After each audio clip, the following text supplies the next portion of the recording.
Homebrewing your own rules is a key part of the D&D experience for a lot of people. And I wanted to talk about some popular homebrew rules that I have either used or am curious about using. So, we're going to kick this off with probably the most popular homebrew rule for 5th edition, which is that health potions can be taken as a bonus action. So, rules as written, drinking any potion is an action. So this homebrew rule is drinking a health potion as a full action gives the full amount of healing. And drinking a health potion as a bonus action, you have to roll for it. This makes it a lot easier to use health potions in combat, and a little bit easier to have a 5e campaign without a designated healer. Because then the DM can just give more health potions, and you don't have to worry about whether or not you have a cleric or whether your druid is using healing spells instead of wild shape. So, applying one of these to an ally would also require a full action. It still requires a roll for that. But this homebrew rule was popular enough to be added into the 2024 D&D revisions as an official rule. So, obviously, a lot of people loved this one. I don't see a lot of drawbacks for this, as long as you keep it to health potions.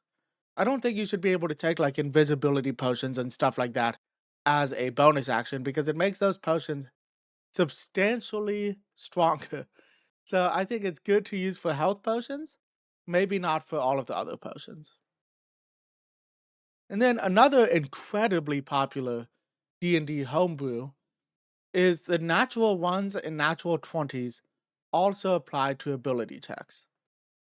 So rules as written for this one is the natural ones and 20s, which are critical successes and critical failures, only apply to attack rolls in 5e.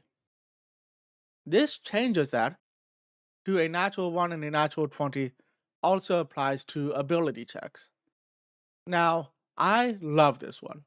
I will never not use this because I feel like rolling a natural 20 is just very rewarding and should be rewarded. And I really enjoyed this in Baldur's Gate 3, where natural 20s can be used for ability checks, and this makes it possible to pass incredibly hard ability checks.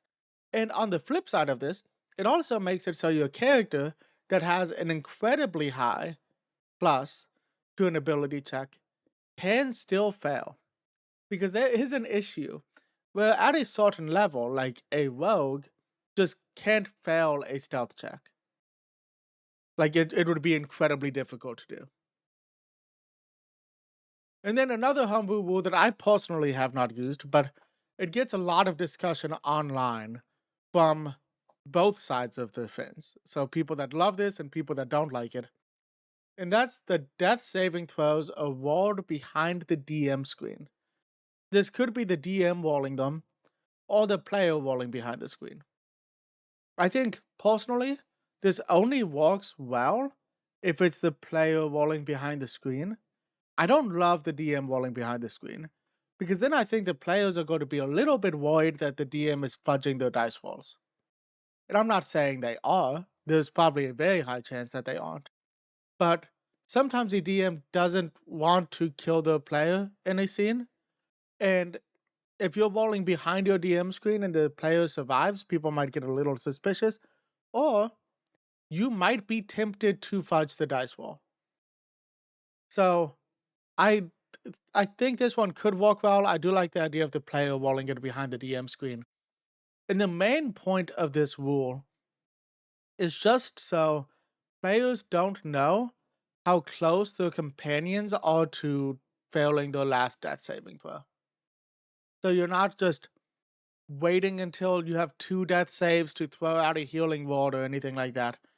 You are kind of in suspense about whether or not that player is going to survive. So I do like this.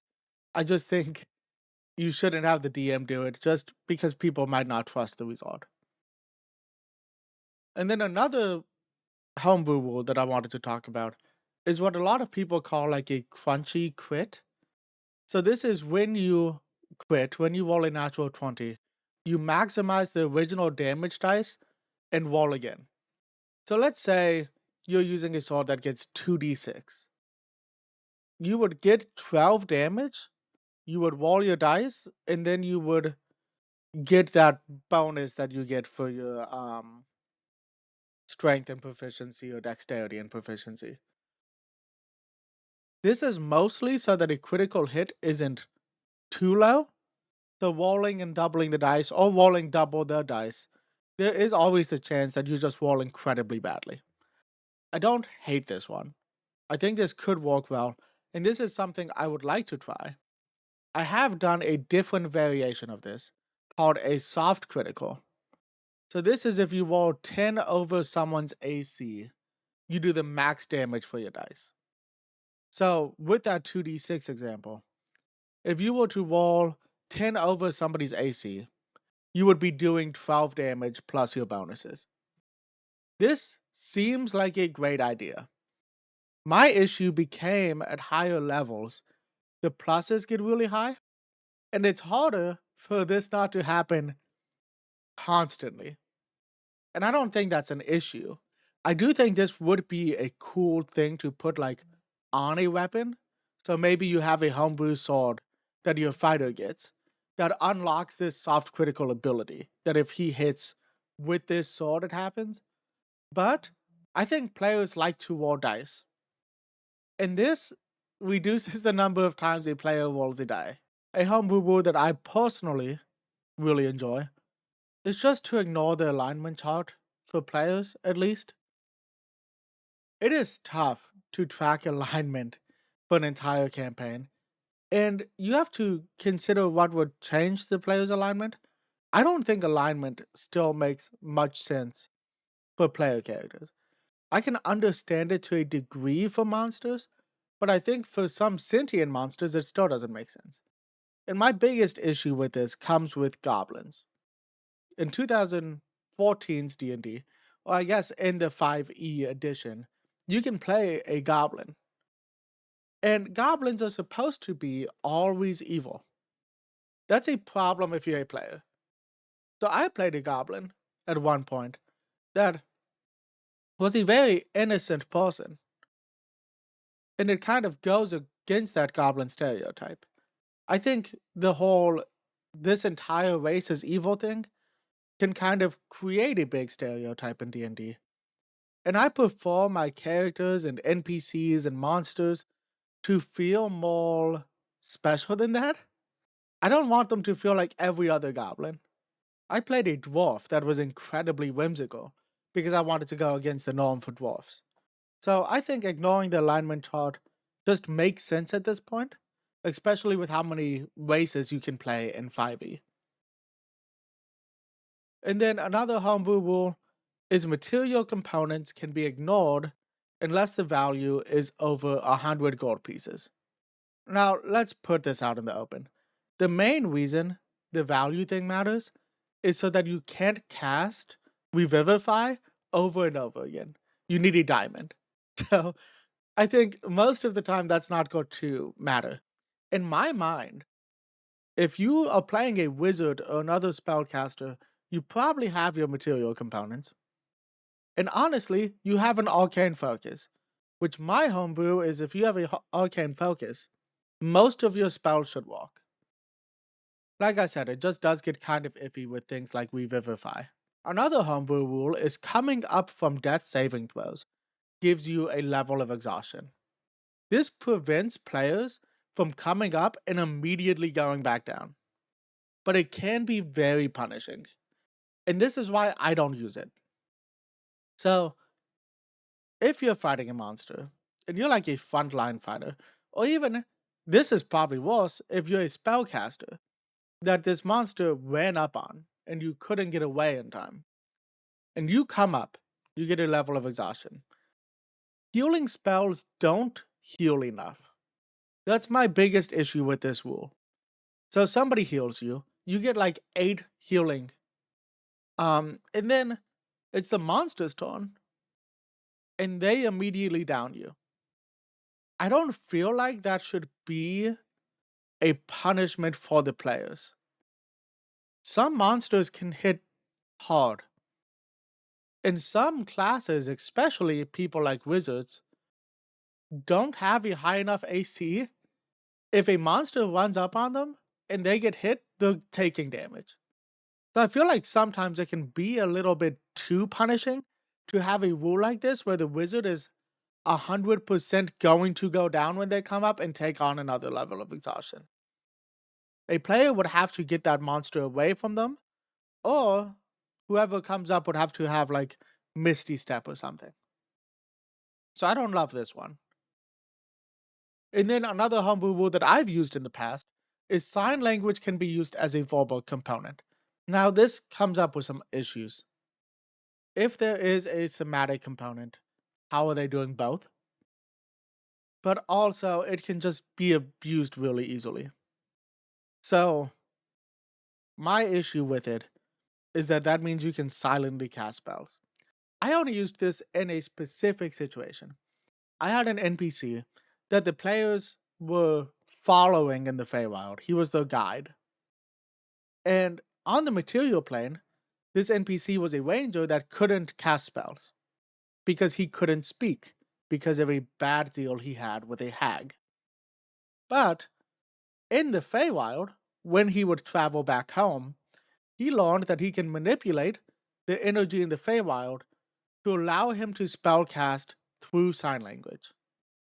This was supposed to just be a situation of like, hey, things are different in the Feywild. But I understand if I had had different players, they might have tried to do this.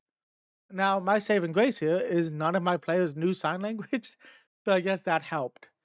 But I did really like this for the NPC, and I like the idea of this being an option. I just think sometimes with somatic components, it can be confusing, and sometimes this can be easy to abuse because, like I said, someone can spellcast silently, which is an issue sometimes. I do, never mind. I remember what I did there. The silently thing didn't work for this because when this ranger spellcast in the Feywild, it created words, so it was like he was speaking because I didn't want him to be able to silently spellcast because that would have broken it even in the Feywild if I had an NPC that could cast spells at people without them hearing anything. So when he was doing his sign language, there was audible speaking like from his hands, and I thought that was really cool.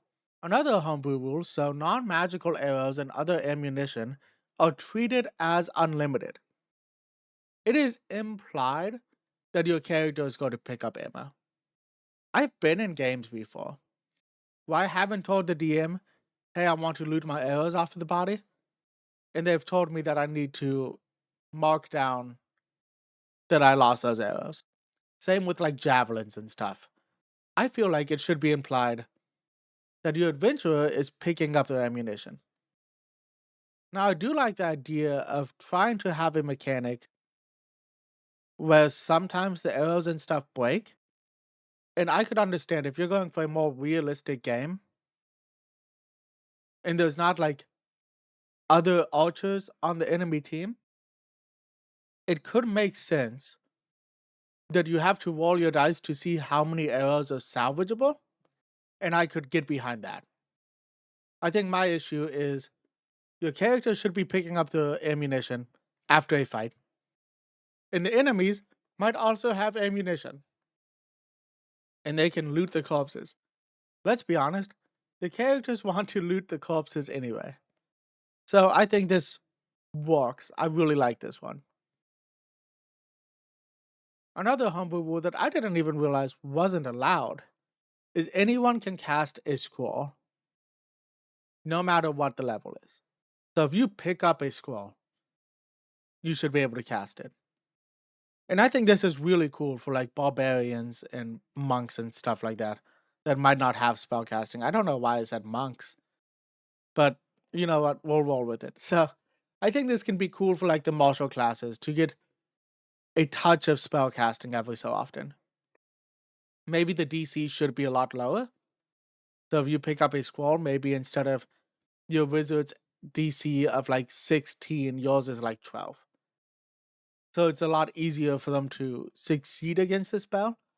But you still get a chance to cast it. I do like that.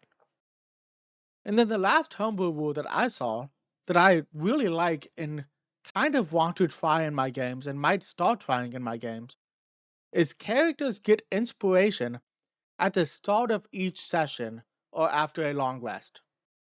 So inspiration is not used very much in D&D. There's a lot of DMs that outright ignore it, and I can understand why. A lot of the time I'll give a player inspiration for a cool choice that they made or a good role playing moment, and then they just never use it.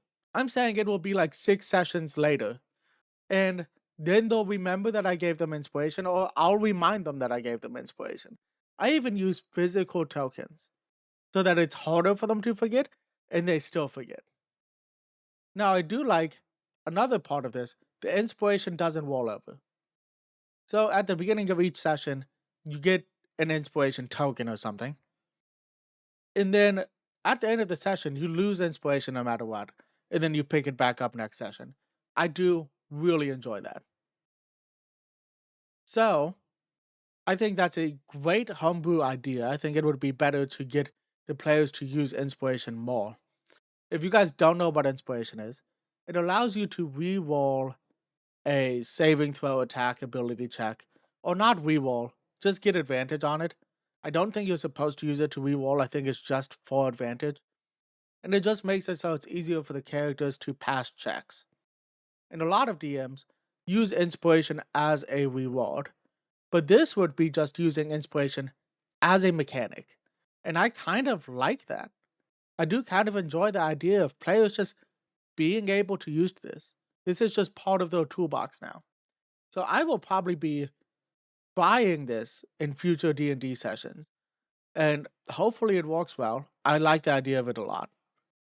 If you guys have any other homebrew rules you specifically use for 5e, I haven't played all your editions and I haven't adapted into 2024's revisions yet.